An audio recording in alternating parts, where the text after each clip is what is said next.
Bismillah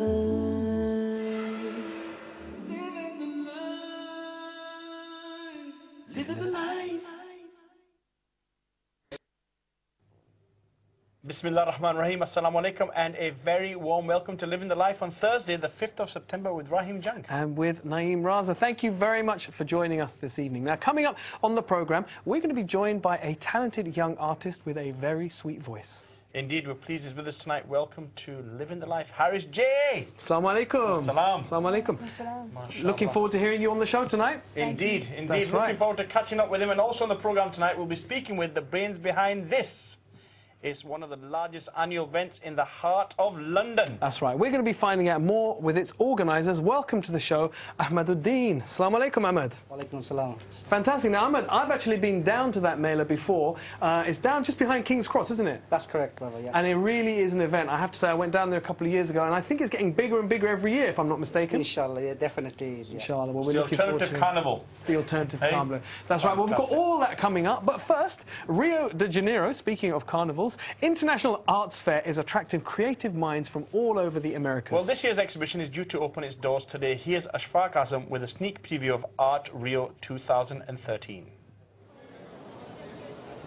It's an immense collection of dynamic art spread across some of the finest galleries in Brazil.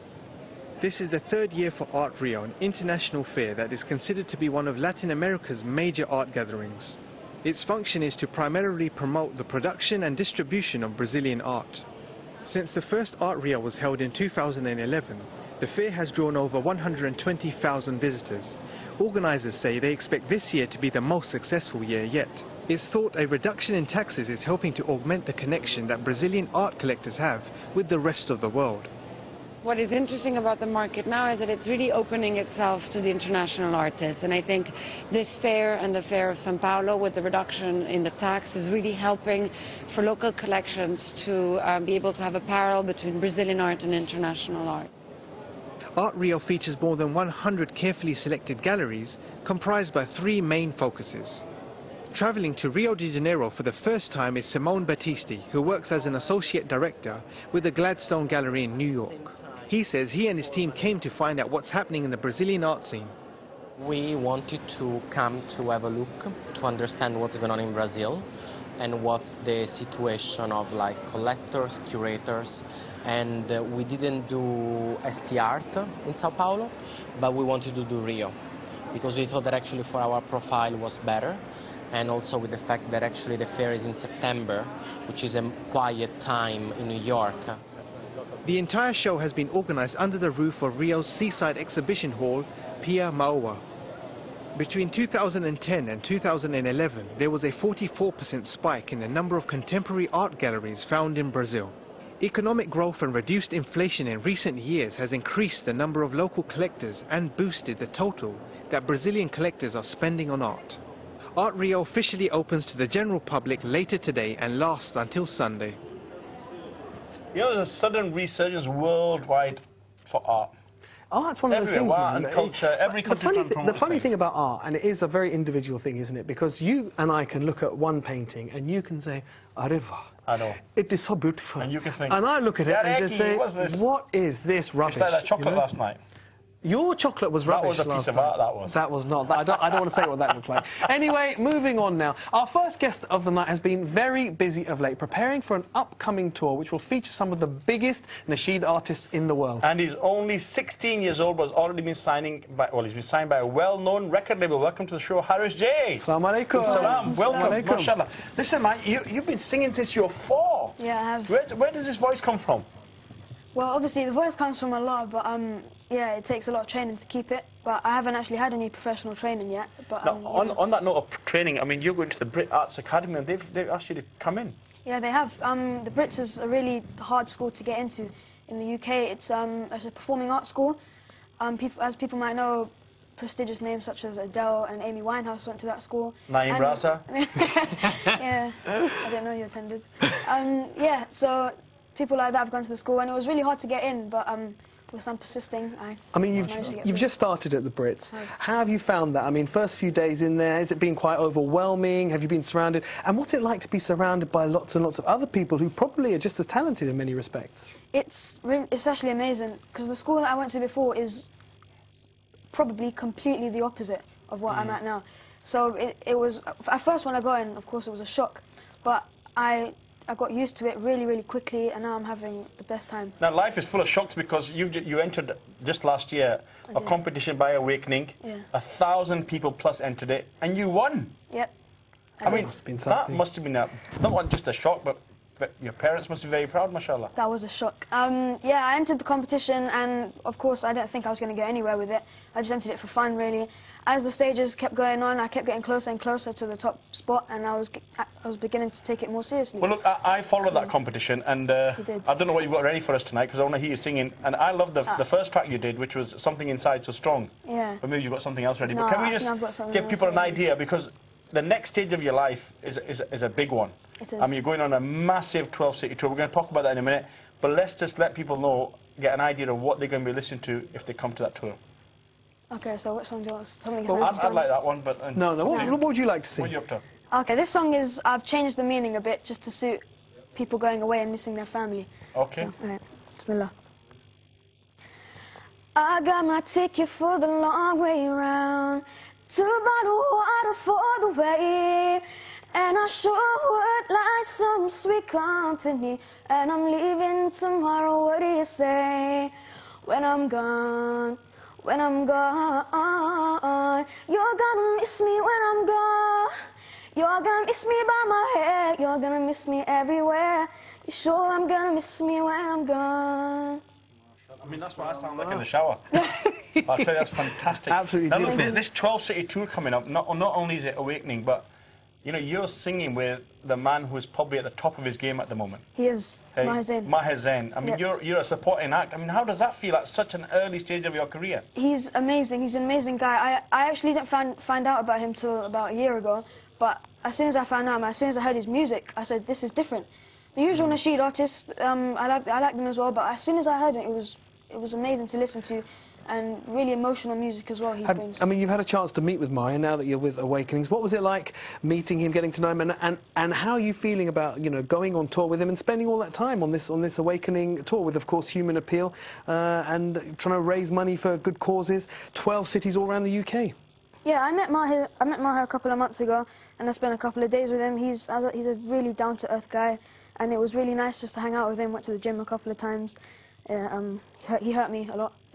No, I'm joking, he didn't hurt me. Yeah, the 12-city tour is really, really exciting. As you can probably imagine, I'm a bit nervous, but I'm really excited for it. It's at the end of October, I think. Sounds of Lights tour, and yeah, I'm just really See, excited. look, it's in its stride already. I think it's at the end of October. I know the exact date if I was going on it. Look, thank you very much for coming Stay on the with show. us. We wish you all the best for the tour. Do stay with us for a little while. In the meantime, we have a question Now, listen, you for know all what? of our viewers. Let's see your watch. I haven't got a watch, you know me. End No of watch. story. End of story. And you, go on. Hey, look at my watch. Anyway, a new watch has been launched, and you know there's been as you know, there's competition between mobile phone companies, technological companies trying to bring out the latest laptop, the one that's the lightest one, the fastest one. Well, of course, the first ever mobile phone watch has come out. Do you know what? I used to think about that when I was at school. I used to imagine having a watch that you could speak to people on the phone, and it's a watch, and oh, that was Well, poor look, James Bond. we are going to see it later on, and of course, this is tech stuff now we're talking about. Our question, because this creation has taken mobile phones to another level, is if you had the chance to create anything, what is it that you would create? Do you know I won a competition? I won a competition when I was 10 years old, right? It was a national newspaper. Listen, it's a national newspaper. And they said, what do you think the world would be like in the turn of the millennium, 2000? And I said, I would like to invent hover cars, right? And that simple idea won, and there was a picture of me Fantastic. smiling in the newspaper like that with my hover Well, car. once again, hashtag LTLive at Islam Channel, and it's on Twitter. That's where we want to hear from you. What is it that you had the chance to invent? What would you invent? What would you create that's something just futuristic or something that just doesn't exist? We'd really love to find out. That's We it. won't charge you for your ideas. It's time for our next break. Don't go away. We'll see you in a few minutes. Coming up after the break, what do you get if you cross a watch and a smartphone? Find out in a few minutes. And the host of the Islamic Mela joins us in the studio. Lots more coming right up, so don't go away. Living the life.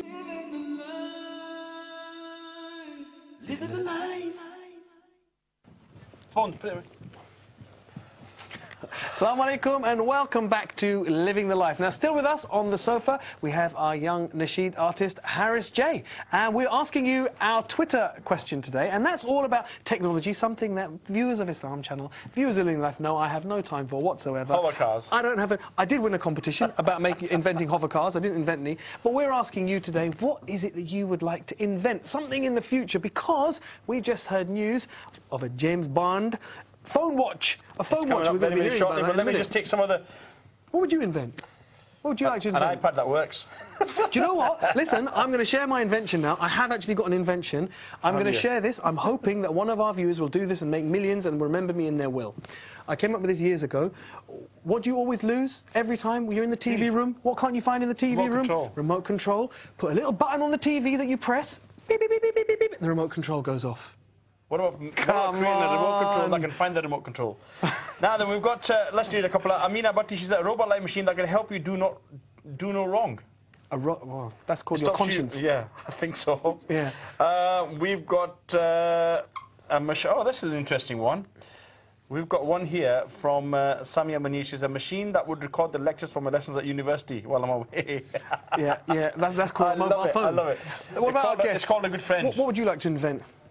I'd like to invent many things actually, but one that would stand out for me would probably be being able to just transport wherever you wanted to go. Yes, Yeah. teleportation. Teleportation. Well, We like that. Samsung Electronics is having another stab at dominance in the electronic market. That's right. It launched its smartwatch Galaxy Gear. This is an intelligent device that you wear on your wrist, much like a regular watch, but much more like a smartphone. John O'Carey has more.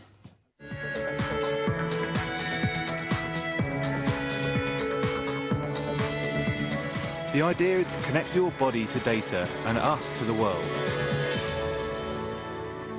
This is the latest gadget Samsung has unveiled in an attempt to take over the electronic market from a certain company named after a certain fruit. The company says the smartwatch could be as revolutionary as a smartphone, and its CEO calls it the ultimate fashion item. It gives you a crystal clear 10-inch display and ultimate productivity in a beautiful package. Customers at the launch of the smartwatch were delighted by the new gadget, especially by its size. Ja, die Uhr ist sehr beeindruckend, ist elegant. The watch is very impressive. It is elegant, smart, small, and above all, it can do everything. You might expect it was only good for sports or fitness or for just a small camera, but it can do everything. It remains to be seen what the customers and the users think of it. But I think the potential is huge. It's a bit like Google Glass, but on the wrist. Die Users daraus machen, aber ich denke, das Potenzial ist sehr, sehr groß. Galaxy Gear, well, it's great. I think it's Samsung is going to open the new category, wearable computers. I think they did that 3 years ago with the phablet, first Galaxy Note, and now with the watch. I think it's going to be huge. But some say the device is unlikely to be a game changer, but more likely a fashion accessory, while others think any real success will depend on its price. Sie ist überraschend elegant, aber für mich... It's surprisingly elegant, but it all depends on the price. I'll have to see what it costs. I'm not prepared to pay more than 150 or 200 euros. 150, 200 Euro dafür zu zahlen, mehr liegt nicht drin. Rival electronics giant Sony is launching a modest update of its Android-compatible smartwatch, while heavyweights Apple and Google have shown signs of interest in developing similar technology. Staunch Galaxy aficionados say the potential is vast.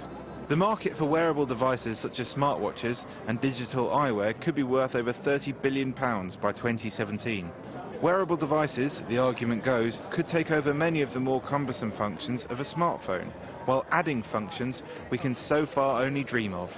But technological hurdles remain, such as powering the devices. Batteries for wearables need to be between 5 and 10 times smaller than those in smartphones. Then there's the need for better displays. And don't forget, wearing a device isn't quite the same as carrying one.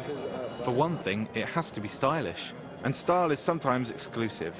So how many colours and cuts of smartwatch can we have to satisfy a trend-hungry market?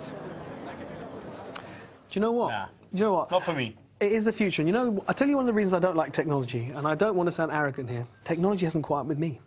And that is, I'm being serious. You see, computers, you have to be too clear. You have to know how to do them, talk to them that way.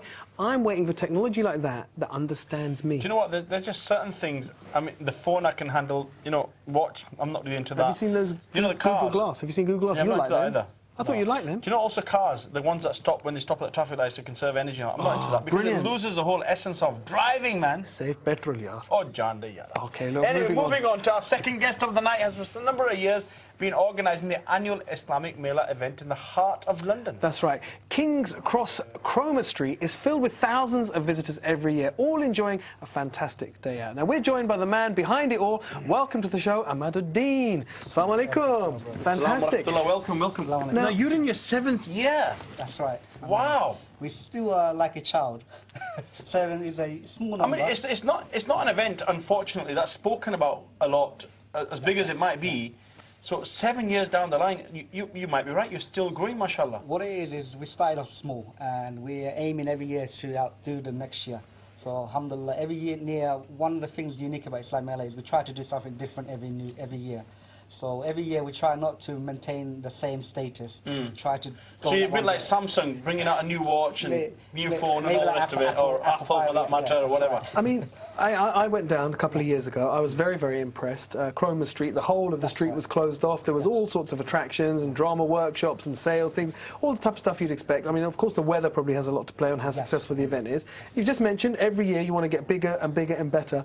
How have your relations been with the non-Muslim community? Because it is an Islamic Mela, but that part of London is so multicultural. That's right. I mean, you know, actually Cromer Street itself, there is a large Muslim community, but there is a lot of non-Muslims that a lot of people don't know about, and our aim is to get them out, get that message of Islam out, but they just see it in the mosque on a Friday. Even the Muslim community, how difficult it must be to cater for that alternative, because you've got the Melas to compete with, bit of vibrancy, bit of this, how difficult is it? Because I actually did do the first ever Scotland Eid festival ever. MashaAllah. And when was that? I remember 1920. Yeah, 1910. I do remember that it was a challenge trying to find things that were going to keep the people occupied. Yeah. What it is, I mean, we're trying to give an alternative venue and an alternative festival for the Muslims, a halal alternative. Because we see many, that's the uniqueness of Islamic Mela, that we want. I would want my own family to come to attend a halal environment and a halal festival, and I would like everyone else to attend, the Muslims as well. So that's what the uniqueness of the Mela is, that we want to give that Islamic alternative, the education comes out of it. I mean, the difficult thing, I mean, you've got a young man sitting next to you there. The difficult thing is attracting his kind of age, that 16 to 22-year-old, 23-year-olds. I mean, as a young 16-year-old, do you think that's something you'd be interested in going along to a big family event where everyone was together, food, stalls, music, bouncy castles? Definitely. I went last year, actually, with my friends, and we weren't expecting it to be so down to earth, our age kind of thing. Yeah. And we ended up staying there throughout the whole day. We're just planning on rolling through for a bit. We ended up staying there for the whole day. It was amazing. Wow, that's good. And you got that, like, close Muslim Islamic feeling. You know when you go on Umrah and you're with everyone, and you can just freely just say salams to people and not feel shy. That's what you get when you go to places like this. Fantastic. Father, what kind of things are people, if they were to go next year, inshallah, or if they were there, what kind of activities are we looking at? Well, I'll definitely sign this guy up in our label. No, we should get him for our Mela this year, but obviously it's already happened. But next year, inshallah, maybe Harris will come along. So other than the Nasheed artists, what other kind of things are going on? You had some of the guys came down for the role play last week, or the week before, and oh yes, of course. So they were at the Mela. They were there. That's right. Yes. And you know what it is we're trying to do the role play. It took a long time for it to reach that level and that standard. So what we're trying to do is, even we're thinking about, some of the Mela organisers have been thinking about how to interact and get that message of Islam. So the essence of our event is to get the Islamic education, Islamic message out. And you know, as you said rightly, the youth and the family, especially women as well, the mothers, this is the main target of Islamic Mela, that we want them to come to the Islamic Mela, learn. The youth is the change of the future. Well, look, we're going to come back to you. In the meantime, our Twitter question today was, what would you like to invent? I would like a time machine would be the time machine. Everybody's in a time machine. Look, we're going to go for a quick break now, so do stay with us on the sofa, and all you guys, stay with us. We will be back shortly. Coming up after the break, forget wild children, this kid's got a wild father. So much more still to come, so stay right where you are. Living the life. Living the life. Assalamu alaikum and welcome back to Living the Life. Still on the sofa with us, Ahmaduddin, who is telling us about this year's annual Islamic Mela in King's Cross, and also Nasheed artist Harris J. Yeah, fantastic. So, I mean, coming back, I mean, Harris, you were mentioning earlier about, I mean, we were talking to you about this new career and everything. Many Asian families, they want their sons to be doctor, lawyer, accountant, teacher. What about yourself? I mean, how are the family supporting you in this pathway that you've chosen? My family have been really supportive.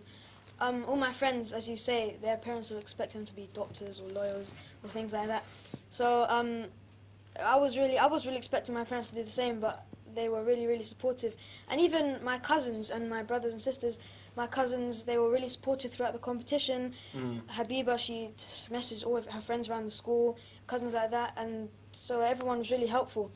So I couldn't have asked for more. Really. You're still at school?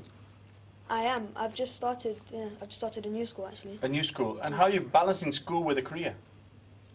See, the thing is, I think my teachers now know that my career will come first, so I'm there as kind of a backup, really. And of course, the school that you're at is a performing arts drama school. Yeah, so it's going to help me with getting ready for the tour, so on, so on. Now, I've heard there's, a bit like myself, there's a lot of fake Harris J Twitter accounts. Is that right? Apparently, so does that, yeah. does that mean there's a bit of a celebrity following going on now? No, don't astaghfirullah. It's all right. You can have a following. I've got a following. It's all right. all I can say to those people is thank you for making it fake account, but yeah, I think I'm good. I think, inshallah, I have my own how important is social media in something like your Mela? Is that something you guys use? Yeah, we use that a lot. We use text messaging, Facebook, Twitter. You know, we getting the message out. We even do the grassroots ones, the leaflet. But we do use YouTube trailers and stuff like that. And I'll ask you the same question I asked Harris as well about your family. How supportive have your family been? Because any project like this is difficult. I mean, it means it's going to be away from family. It's going to be away from the people who are close to you. You're going to be spending lots of time. And if you don't have that support, it's difficult. But that's right. I mean, I think I'm just one small part of the Mela. There's a lot more guys and people involved in it, and everyone else has family issues, and everyone's got to lead busy life. What we do is obviously our families are very understanding, and we tell them what we do, and they know what's the main objective behind it is to get the message of Islam out and project a good image of Islam and the message of Islam that needs to come out, and they're supportive of that. And brilliant. If they did good work, why wouldn't they support you? Excellent. Well, we're going to come back to both of you in just a moment, but moving on.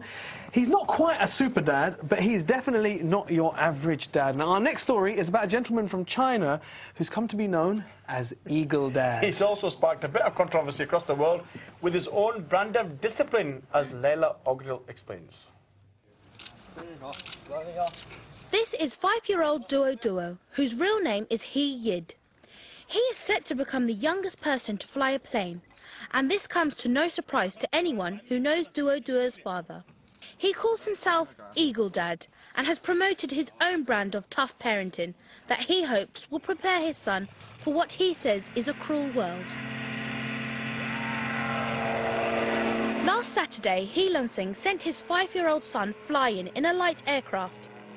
It's the latest in a series of potentially dangerous public stunts for young Duo, who has trained for 20 days but was accompanied by an adult instructor for the flight. In the process of flying, we always had this idea. We hoped Duo could fly out into the blue sky and set a new Guinness World Record. Because before, a young girl from the United Kingdom set the record at the age of 10 under the training of a coach. We hope to bring this record forward by 5 years. But not everyone is convinced. Eagle Dad created a storm last year when on holiday in New York. He'd shot a video of Duo, who was 4 at the time, running nearly naked in the snow.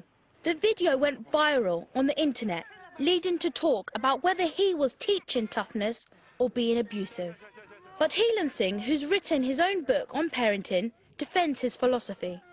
Eagle education includes the qualities of bravery, morality, emotion and strength. Bravery is an important part of Eagle education. Today's flight realizes this principle. After living here for 20 years, Duo has really become much braver. Last summer, he forced Duo to sail a dinghy single-handed. Later, he led Duo, still age 4, up Japan's Mount Fuji.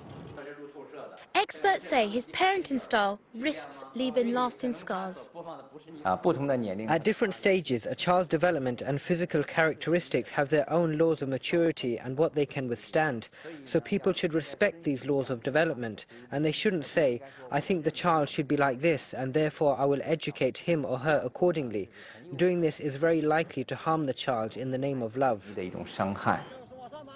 Nonetheless, Eagle Dad has won praise from some parents in China who feel that the country's only children created by one-child policy are being spoiled and given little independence.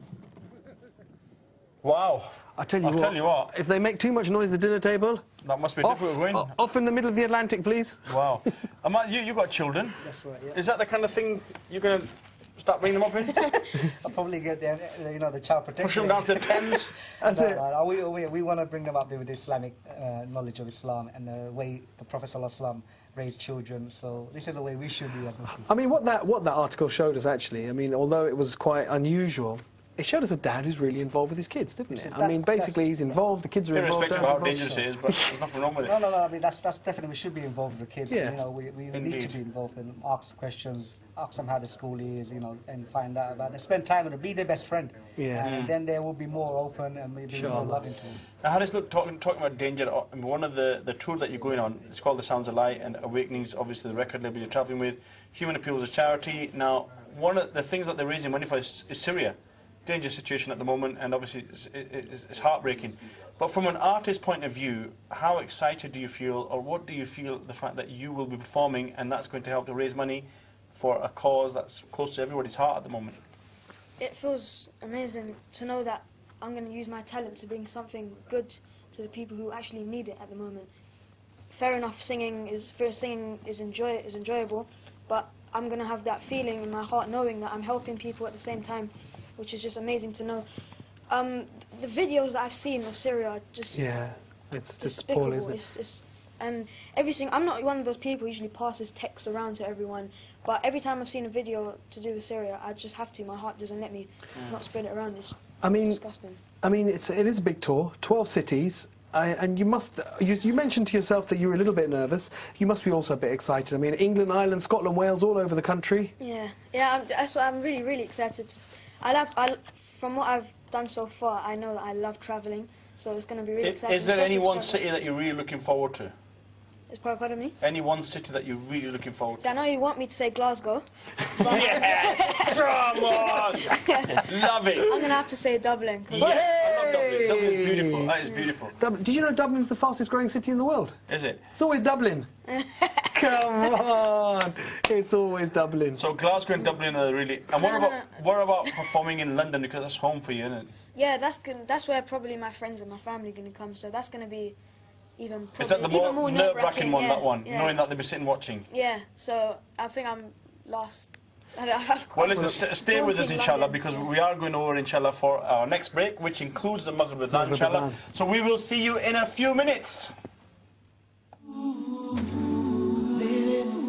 Coming up after the break, Indians find a new way to supply clean drinking water. And we'll read your tweets to find out the world's best inventors. We're back in just a few minutes, so make sure you are too.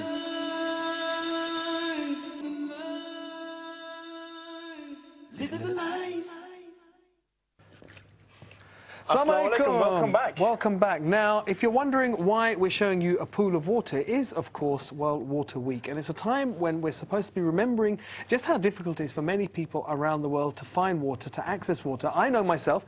I've actually been out to Tanzania this summer. I carried water over 3 kilometres with some children, and, you know, they did it in their stride. I actually nearly vomited. I was so tired by the time I got to the top of that hill, carrying about 10 kilos of water. So what we're going to do today is we are going to do a little demonstration. Our producer's got an idea for us of how difficult it is to collect water. Now, we're using capillary action. Our trusty cameraman, Paul, there you go. Can you see my straw? What we're going to do is going to be lowering our straws into the water, and capillary action should be... There you go, I've got water. So I'm going to give our guests a bottle. Harris, there you go, there's a bottle for you. We need you to fill that up with some capillary action. Ahmed, you fill that up with capillary action. I'll fill this up. It's a race. And Naeem, you can fill that one up, okay, with capillary action.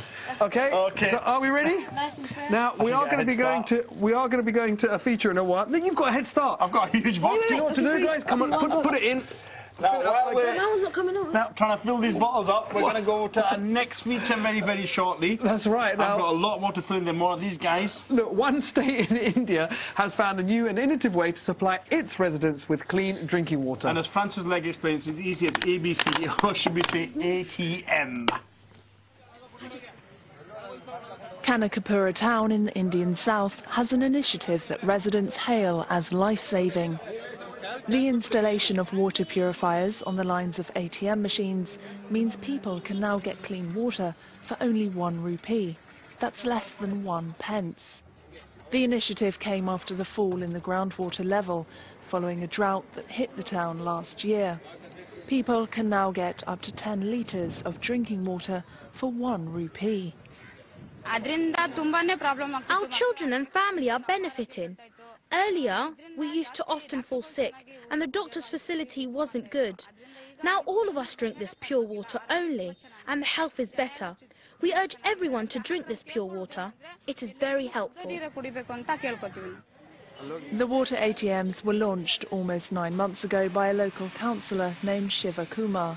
Instead of relying on government aid, he invested money from the welfare fund that had been assigned to him and took help from other lawmakers and legislators. Each water ATM costs around £14,000 to install and then a further £1,400 a month to maintain. The water is regularly tested by a technician to ensure purity. So last October we started and we could give the first plant in the month of December 2012, and since then we have started almost 20 plants like this which are functioning, and another 13 are under a project. We have yet to be completed. 3 out of 4 countries in Asia and the Pacific are facing a serious shortage of water, and some are in danger of a crisis unless steps are taken to improve water management. India's Pollution Control Board carried out a study of over 445 rivers between 1995 and 2011. It found that water was not only undrinkable, but also unsuitable for bathing in. Contaminated water and poor sanitation are responsible for a large number of preventable deaths in India. Well, I'll tell you what, it was not easy, was it? Very difficult work. It was. And I mean, do you know, I've done not bad. Did you hear that? They said that 2/3 of the countries all around the Pacific, they have a shortage of water. Well, let's see how we've done here with our capillary action. Naeem, let's see that bottle. You had a slight disadvantage, I must say, with that bottle, but you've done not too bad. There you go. Look at that. I don't know, about the same, but your bottle was bigger. How you done? Ahmed, man, were you in it? You must have been practicing before. Harris, how about you over there? Let's see. Is everyone ready for this? Yes, let's see. Oh, come on, man. Look at that, juicy. I think, hold it up there. Something going on there, I think something's going on. I think you had a bit more than... What do you mean? A bit more than capillary action going on there. No. Well, we'll see about that. Filling the bottle from the pool. Look, on a serious note, thank you guys for joining us tonight. Now, Ahmed, if people want to get in touch, because I know that all events like that rely on volunteers, how do people get in touch if they want to get involved, either if they want to come and do a stall, or they want to do a performance, or they want to volunteer to help? How do they do that? Basically, they can go to our website. It's got a funny name, but it's called www.mcrcia. MCRCIA. We won't forget it. We use it as a icebreaker. So I mean, it stands for Muslim Community Representative, Camden and Islington Association. MCRCIA. Love it. I won't forget that. I mean, so they can go to that website. We've got all our events up there, all what we do, and inshallah they can get involved. Harris, do you want to follow you? Get in touch. What's the best way? Okay, well, you can go to Awakening's YouTube channel, Awakening's Twitch channel, Facebook, whatever, and you can subscribe to all of that. And I think I've got my own Facebook and Twitter up now, so you can go to that and follow that as well.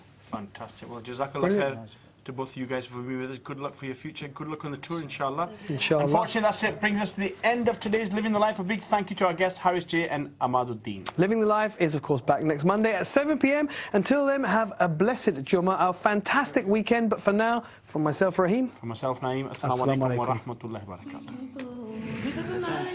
barakatuh.